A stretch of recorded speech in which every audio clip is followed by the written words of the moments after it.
grandezas físicas são propriedades da natureza que podem ser medidas e expressas por um número. O ato de medir é o de comparar com um dado padrão. Se você quiser medir o tamanho da sua carteira, você vai comparar com o tamanho da trena ou fita que você está usando para fazer esse procedimento. Então, medir é sempre comparar com um padrão estabelecido. Na física, nós separamos as grandezas físicas em escalares e vetoriais.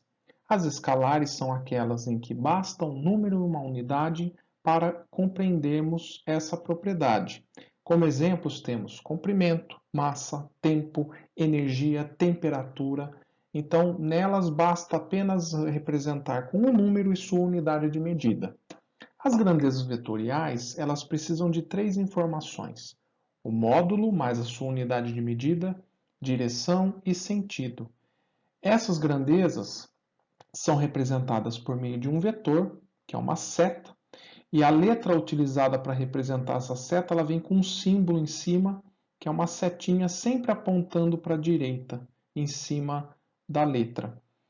E o módulo do vetor é o tamanho da seta, a direção é representada pela reta na qual a seta está inserida e o sentido é dado pela ponta da seta. Exemplos são força, velocidade, deslocamento e assim por diante. A fim de padronizar as unidades, foi desenvolvido o Sistema Internacional de Unidades, o SI, que é um sistema métrico mais utilizado no mundo e que é organizado em 7 unidades fundamentais para uniformizar e facilitar as medições e as relações entre as grandezas físicas. Nessa tabela você tem representada as 7 grandezas fundamentais, né, o nome das unidades, o seu símbolo e as grandezas físicas.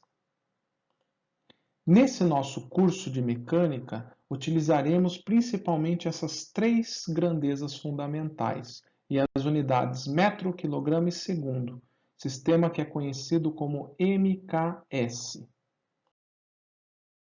As demais grandezas que medimos na natureza são expressas através das unidades fundamentais do SI que mostramos no slide anterior. Elas são chamadas de grandezas derivadas. Como exemplo, podemos citar a velocidade de um móvel, né, que é mensurada através da razão entre deslocamento e tempo. Quando fazemos essa divisão, nós obtemos a unidade metros por segundo no sistema internacional. Em muitas situações, é mais conveniente utilizarmos prefixos para nos referir às unidades. Nessa tabela a seguir, nós temos os principais prefixos do sistema internacional, com o símbolo e a potência de 10 correspondente. Eles nada mais são do que múltiplos e submúltiplos das unidades. Tomemos como exemplo que eu moro a 2 km da escola. Esse quilo é o prefixo que vale 10 à terceira. Então, 2 km corresponde a 2 vezes 10 à terceira metros.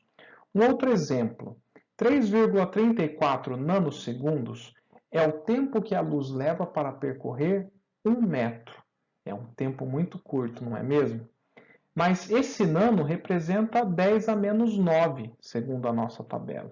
Então, eu posso reescrever esse número como 3,34 vezes 10 a menos 9 segundos. Vocês devem ter reparado que os prefixos, né, que são os múltiplos e submúltiplos das unidades do SI, são escalados nas potências de 10.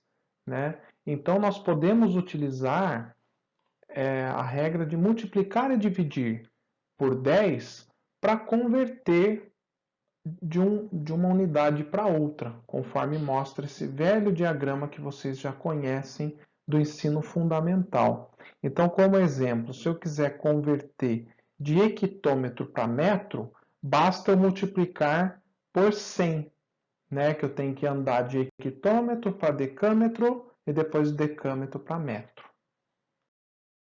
lembrando que a unidade de tempo do Sistema Internacional é o segundo.